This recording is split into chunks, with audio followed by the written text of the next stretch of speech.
Buenas tardes con todos. El día de hoy vamos a conversar sobre el tema miastenia gravis en atención primaria. Muy importante este tema, tanto el diagnóstico como el tratamiento, tener una idea clara de la casuística de esta patología.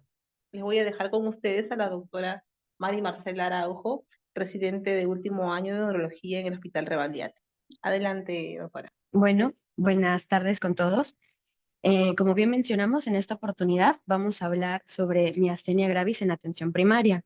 Como bien dijo la doctora, yo soy residente de último año en el Hospital Edgardo Rebagliati Martins. Y si bien es cierto, por ser un hospital nacional y un hospital grande, los casos de miastenia gravis, al menos en el servicio, diagnosticamos cada mes al menos un par y muchos pacientes son seguidos por este diagnóstico en el hospital. Me parece muy importante el enfoque desde el primer nivel de atención y bueno, les voy a comentar más que nada por qué es importante este tema. Entonces, en esta charla vamos a revisar un poco sobre líneas generales de esta enfermedad, miastenia gravis, y sobre cómo se puede atender a estos pacientes y qué hay que tener en cuenta, sobre todo en atención primaria. Entonces, hablando de epidemiología, por mencionar algunos países de Latinoamérica, en Argentina es un diagnóstico que se hace hasta en 38.8 personas por millón de personas al año. Y bueno, se conoce que tiene una mayor prevalencia en mujeres y una edad promedio del diagnóstico de unos 63 años, al menos en los estudios que se han realizado en Argentina. En el caso de Chile, si ven, es 8.36 por cada 100.000 habitantes, también un predominio femenino y una edad inicio un poco más joven, de unos 38.7 años. Si tuviéramos que hablar sobre epidemiología propia de nuestro país, en el caso de miastenia gravis, no es que se hayan diseñado estudios o que haya alguna bibliografía fidedigna sobre cuál es la cantidad de pacientes que se manejan y en líneas generales podríamos decir que no es una enfermedad tan frecuente en realidad, más o menos con las estimaciones que tenemos en los otros países. Sí les podría decir el sesgo que tenemos, al menos los que estamos haciendo la especialidad en, en una rama de la medicina específica. En mi caso, en neurología, es más frecuente verlo, pero sí es importante por las características únicas que tiene esta enfermedad y por las implicancias que se pueda reconocer desde el primer nivel de atención.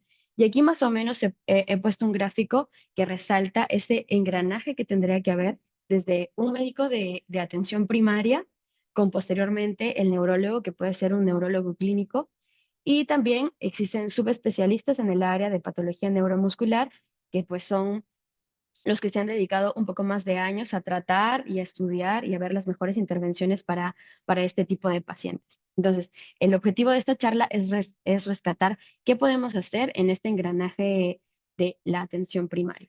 Entonces, como objetivos en atención primaria para este tipo de pacientes, tenemos el número uno, la sospecha diagnóstica. ¿Para qué? Para una referencia oportuna y para que estos pacientes puedan tener el tratamiento.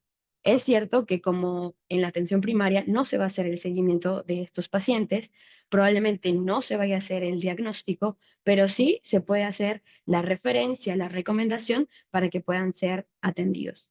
El objetivo número dos tiene que ver con el manejo de comorbilidades. Nos vamos a dar cuenta que cada vez nuestros pacientes son más complejos y por ahí van a tener algún paciente que tenga como antecedente miastenia gravis y hay particularidades bien específicas que tener en cuenta para con estos pacientes, que lo vamos a mencionar ya casi al final de la presentación. Y número tres es para resaltar este manejo colaborativo que tiene que haber entre los centros de atención primaria y neurología, pues que se maneja en hospitales un poco, en hospitales o en consultorios. Entonces, como para tener un background adecuado de lo que es miastenia gravis, podemos decir que es la enfermedad más representativa de enfermedad inmunomediada, es decir, hay presencias de anticuerpos encargados o que cuando están afectados o cuando están presentes traen a consecuencia de la miastenia gravis. Hay una fijación de antígeno diana, hay transferencia pasiva por inmunoglobulinas y esta patología mejora al reducir los anticuerpos mediante plasmaféresis y existen otras estrategias, pero en esencia es esto, no es una enfermedad inmunomediada. Como para que tengan alguna idea, hemos puesto en la diapositiva una imagen de la membrana presináptica donde están afectadas o donde se encuentran estos anticuerpos, que son en esencia anticuerpos contra la acetilcolinesterasa, los anticuerpos anti-MuSK, anti-NLRP4, y bueno, todos ellos participan en pacientes con esta enfermedad.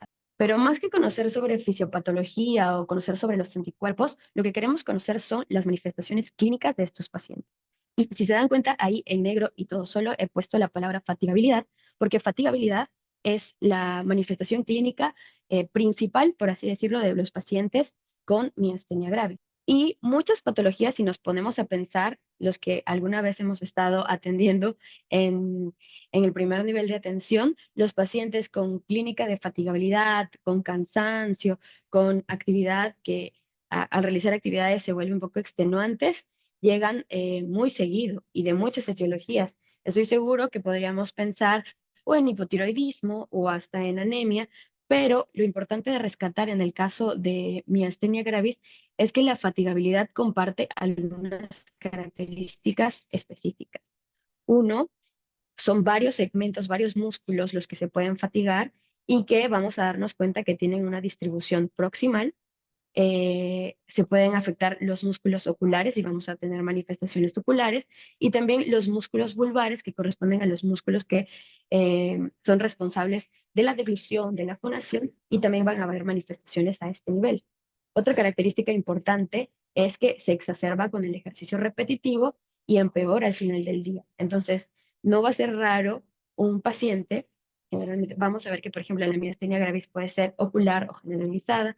Imagínense que una manifestación ocular, que ya vamos a ver algunos ejemplos después, inicia con una tosis palpebral, una caída de algún párpado, y el paciente probablemente te cuenta en su relato que cuando amanece, amanece bien, y a medida que pasan las horas y a medida que pasa el día, se da cuenta de que el párpado empieza a caer. Lo mismo con la visión doble, lo mismo con la fatigabilidad. Son pacientes que cuando descansan después de dormir se sienten mejor, pero con el transcurso de las horas empeoran. Entonces, eso sería una pregunta interesante para hacer al momento de la anamnesis y si lo presente, y si el paciente lo presenta y sumado, pues claro, al examen físico, si lo presentas, podríamos estar ante el caso de un paciente con un debut de miastenia grave. La otra palabra importante y que hay que resaltar en esta clase de pacientes es la fluctuación de los síntomas. Ya desde la diapositiva anterior les venía comentando cómo fluctúan estos síntomas a lo largo del día. Eso en un paciente pues generalmente debut y puede ser así durante la presentación clínica de esta enfermedad. Sin embargo, hay que tener en cuenta que los pacientes podrían descompensarse por algunas otras entidades, ya sea cualquier tipo de infección, ya sea calor, las pacientes mujeres cuando están con la menstruación, algún tipo de estrés emocional o cirugía. Entonces, si se dan cuenta, cualquiera de estos factores influyen a que la miastenia pueda descompensarse. Entonces, hay que tener en cuenta todos estos otros eventos que pueden presentarse a la par de un paciente si es que ya tenemos el diagnóstico de miastenia gravis. Y aquí les puse más o menos cómo es la clasificación de la miastenia gravis según la Foundation of America, que es lo que se usa.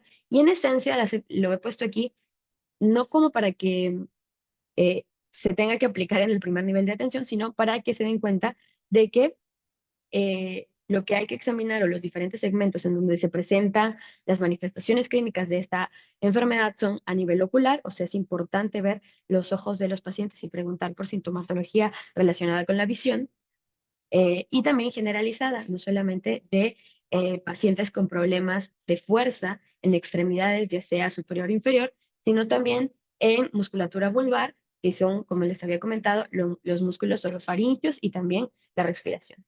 Entonces, esta es la clasificación en esencia de la miastenia gravis y dónde es que vamos a buscar toda esta sintomatología. Entonces, vamos a comenzar con las manifestaciones clínicas oculares y tienen que tener en cuenta que el 80% de los pacientes inician con una presentación ocular.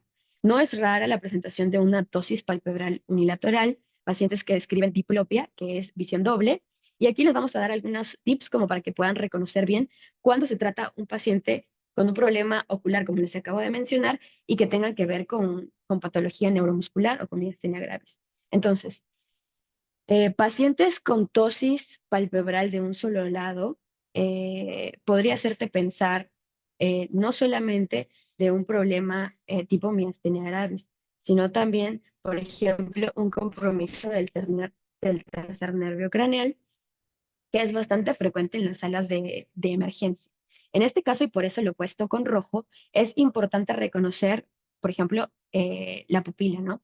En un paciente con miastenia gravis, como la afectación es solamente de placa neuromuscular, no tendrías que tener un compromiso pupilar y si lo tienes, podríamos estar ante otra entidad.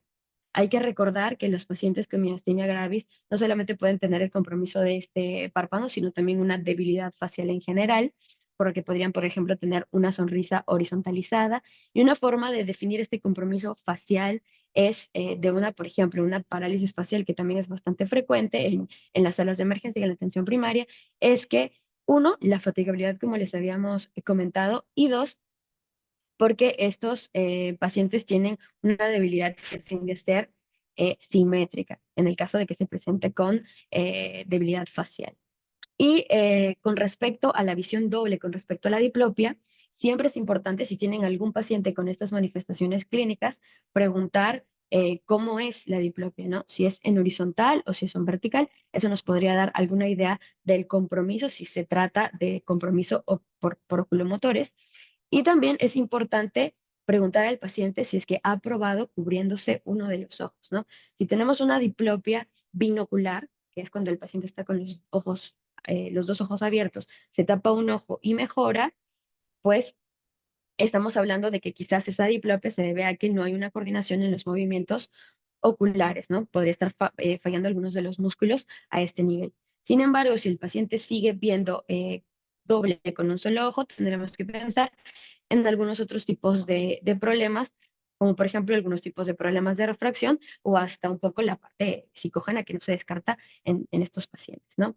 Entonces, no se olviden de preguntar por la diplopia, evaluar la pupila y una clave importante es que en neurología cuando cuando estudiamos neurología, siempre intentamos localizar la lesión del paciente, ¿no? Esa es la función es como el pan de cada día. Entonces, algo nos dice, o es un dicho común por neurología, es que si no te cuadra la localización, al menos si estás hablando de un tema ocular, por ejemplo, si es que el compromiso ocular no cuadra para poder localizarlo en sistema nervioso central, piensa en miastenia gravis y de compromiso ocular, porque, como les dije, 80% de los pacientes se presentan con este compromiso.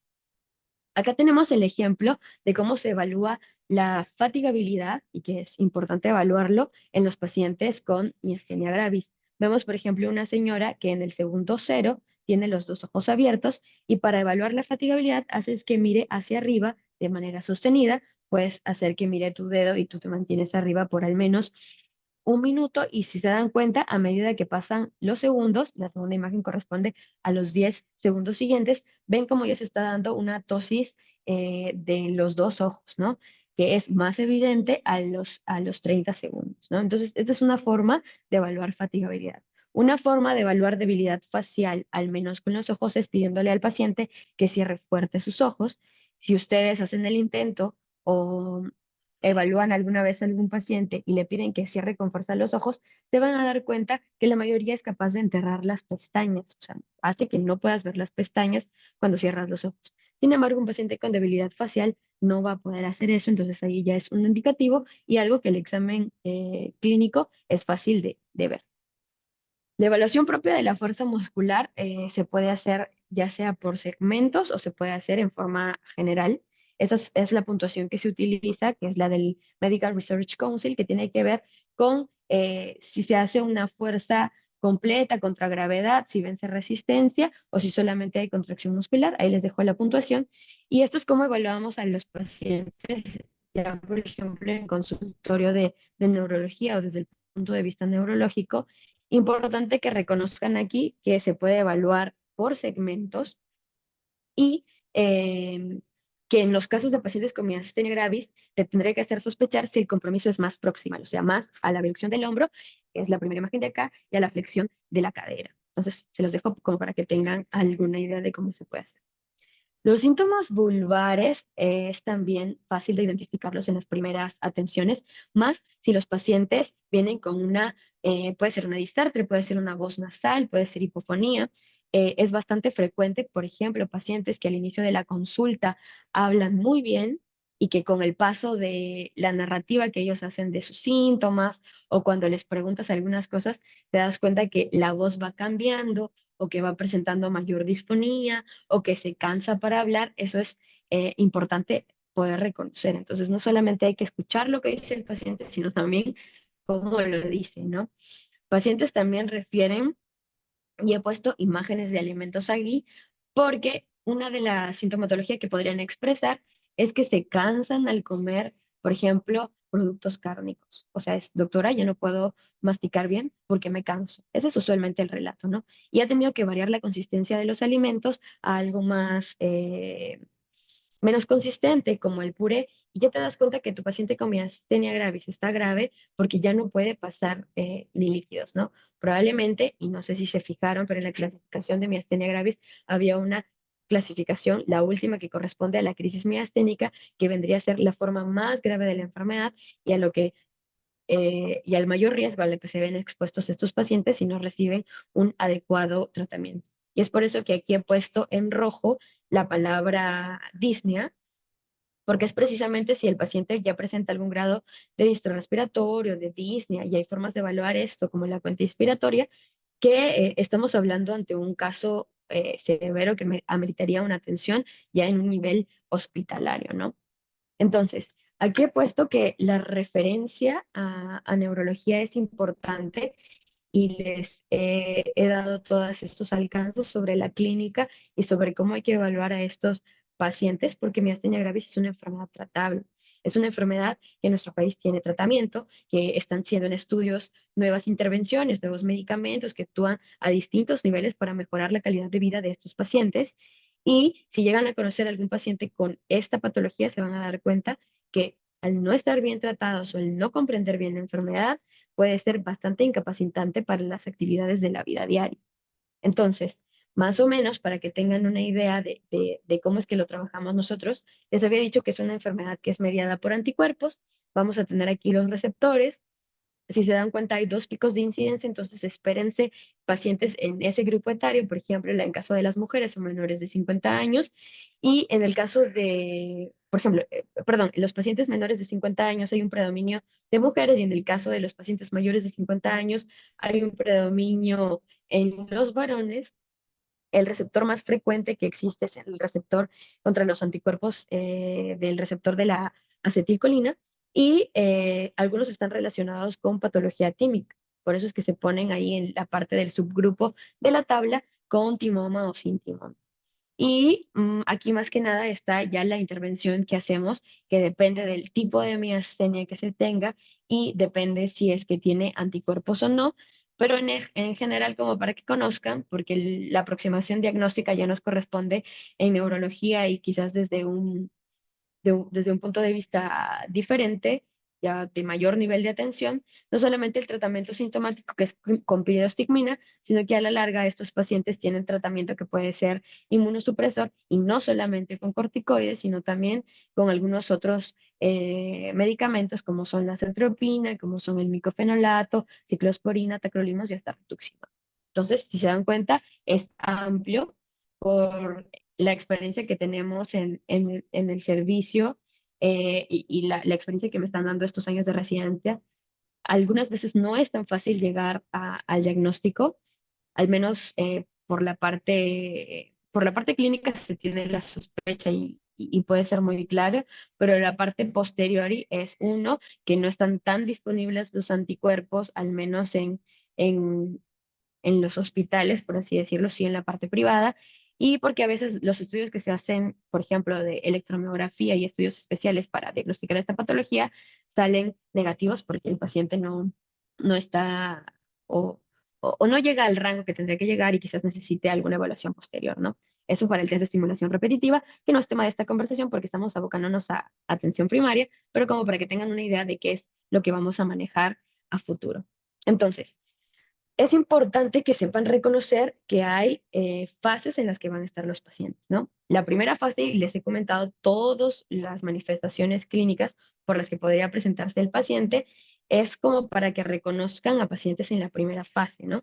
Es una fase en la que está más activa, que hay mayor fluctuación de los síntomas pueden estar o pueden ser un poco más severos y aquí hay un mayor riesgo y hay un mayor número de pacientes que se presentan con crisis miasténica. En este caso, yo les recomendaría que si tienen un paciente que cuadre con todas estas manifestaciones clínicas y le pide, doctor, necesito una recomendación con quién puedo ir, pues la sugerencia sería referirlo a neurología para que pueda hacer el adecuado examen clínico, para que pueda hacer el plan de trabajo para diagnosticar a este paciente o para iniciarle tratamiento sintomático, dependiendo de cuál sea el escenario. Y es algo que podría hacerse al menos por consultorio. O sea, son tendría que estar el paciente o con un compromiso respiratorio severo o con una crisis miasténica inminente, que vamos a dar unas palabras de eso al final para que sepan reconocer que este paciente necesita una atención por emergencia. Si no es así, puede venir, por ejemplo, un paciente con miastenia ocular a atenderse con calma en el consultorio de neurología, ¿no? La segunda fase corresponde a estos pacientes que podríamos decir son pacientes que ya son diagnosticados, que tienen un tratamiento que si bien es cierto, sus síntomas son un poco más estables, pero los desencadenantes que les mencioné en una diapositiva, que pueden ser infecciones, que pueden ser el calor, que pueden ser hasta situaciones de estrés, los pueden desencadenar y hacen que el paciente empeore, ¿no? Entonces, me parece que los dos primeros tipos de pacientes son los pacientes que podemos o que pueden presentarse a nuestros consultorios de atención primaria, ¿no? Y una tercera fase ya es una fase de remisión en donde el paciente podría estar libre de síntomas y hasta algunas veces libre del tratamiento. Entonces, aquí va el punto clave de la presentación de hoy y es en qué qué podemos recomendar en atención primaria. Ya les había dicho, uno, hacer si el paciente viene por clínica que te sugiere enfermedad eh, de placa motora y estás pensando en miastenia gravis, la adecuada referencia, y ya les mencioné cuáles podrían ser la clínica, acá es importante saber qué más puedo recomendar, al menos para los pacientes que están en segunda fase, ¿no? En primero, hay que considerar a estos pacientes como pacientes crónicos, como pacientes inmunosuprimidos. De acuerdo al algoritmo de tratamiento que les mostré y les dije, muchos de los pacientes con miastenia gravis luego están con tratamiento con corticoides, algunos de larga data, algunos con dosis altas al inicio y que después se va regulando, pero que llevan tratamiento por algún tiempo. Algunos ya usan algunos otros medicamentos inmunosupresores, entonces estos pacientes hay que considerarlos como tal. ¿Qué quiere decir? Que si en caso presenten alguna manifestación o que vayan a la consulta por cualquier otro tipo de problemas, ya sea, imagínense, una infección bacteriana, una celulitis o cualquier otro tipo de infección, habría que hacer la evaluación clínica general para una adecuada elección del medicamento que se va a utilizar considerando este estado de inmunosupresión. También hay que considerar los fármacos y esto hay que tener especialmente cuidado porque hay muchos fármacos, muchos de las familias de los antibióticos, vamos a revisarlos en la siguiente diapositiva, que pueden exacerbar la miastenia gravis. Entonces, estos pacientes que tienen este antecedente van a llegar al consultorio, imaginemos, con un problema de una faringitis o algún problema, como les dije, de una celulitis, y la elección del medicamento va a tener que ser teniendo en cuenta de que existen un grupo de medicamentos que pueden exacerbar. O sea, puedes hacer que el paciente se descompense en razón de darle alguno de estos medicamentos y por eso es importante reconocer cuáles son. Y bueno, la inmunización anual que también pues se recomienda. Hablando de los fármacos, esta es una tabla que realizamos justamente hace algunos meses. Estuvimos con nosotros en el hospital, en el servicio, rotando a un residente de farmacia y le pedimos que si podíamos actualizar la lista de los medicamentos, y es la que les traigo acá, donde los medicamentos en naranja, que son los medicamentos donde la probabilidad de empeorar los síntomas está definida y que hay que evitar. Más que nada quiero que prescos ya sean los aminoglucósidos, como la gentamicina, tobramicina, amicacina, que se usan bastante en la atención primaria y que hay que evitar el uso en los pacientes con miastenia gravis. Igual con los macrólidos, ya sea eritromicina, citromicina, claritromicina, y las quinolonas como ciprofloxacino. Entonces, no se olviden de esta importante recomendación, al menos en los pacientes que ya ya sabemos que tienen un diagnóstico de miastenia gravis, que están en tratamiento con miastenia gravis, porque si les damos cualquiera de estos medicamentos, pues la situación va a empeorar. No nos olvidemos, por ejemplo, de los pacientes, o bueno, los otros, por ejemplo, acá unos criterios de probable, donde habría que evitar y considerar pues si el paciente lo necesita realmente. Si se dan cuenta, acá están las familias de las benzodiazepinas con las que hay que tener cuidado y algunos beta bloqueadores, ¿no? Y luego ya son como para un uso más hospitalario, ¿no?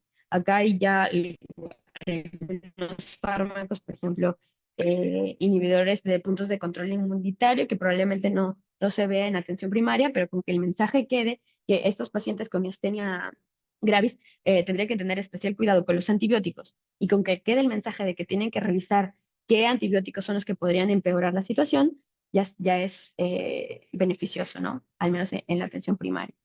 Entonces, aquí como para resumir, les había puesto qué es lo que vamos a hacer o cómo vamos a hacer que este engranaje del primer nivel de atención, ya con las especialidades médicas que se desenvuelven quizás en un nivel de resolución un poco más resolutivo, por así decirlo, necesitan trabajar juntas y les había dicho, el médico de atención primaria, ya sea para la referencia oportuna, para el manejo de las comorbilidades y para la orientación, y el neurólogo ya pues para el diagnóstico del tratamiento, el seguimiento y lo demás. Hablando de telemedicina, ya que estamos en una charla de telemedicina, usando la telemedicina, existe este artículo bastante interesante porque, como saben, cuando fue la pandemia del COVID, tuvimos que ver la forma de cómo evaluar a estos pacientes, cómo hacerles el adecuado seguimiento sin la necesidad de que se expongan pues a lo que en su momento fue la pandemia, ¿no? Y ese riesgo que tenían de más estos pacientes que puedan tener un compromiso respiratorio, imagínense una descompensación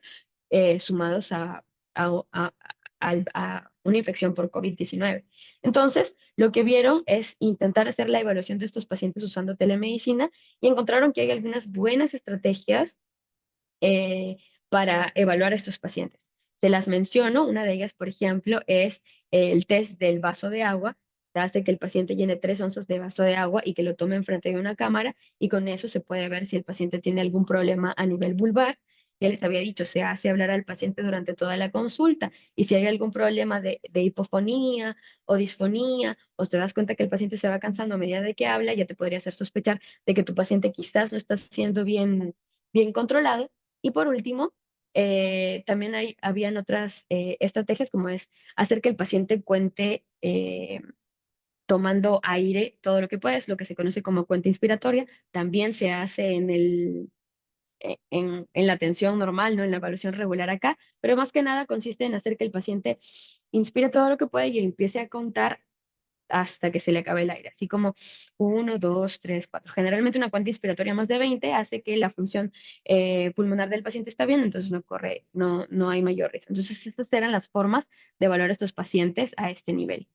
Y bueno, eso es todo lo que tenía que decirles el día de hoy. Espero que el mensaje sea claro, que haya sido claro, que les parezca interesante. La verdad es que este mundo de patología neuromuscular es bastante amplio. De lo más frecuente patología neuromuscular está la miastenia gravis y aunque es rara verla en atención primaria, estoy segura que van a tener alguna experiencia con algunos de estos pacientes y es importante que reconozcan, pues, como médicos en el primer del nivel de atención, qué es lo que hay que tener en cuenta. En el código QR que está aquí al final está la lista de las que les comenté, donde está la lista de los medicamentos y las interacciones con miastenia gravis. Y les agradezco a todos por el tiempo brindado y por la oportunidad de presentar esta charla el día de hoy.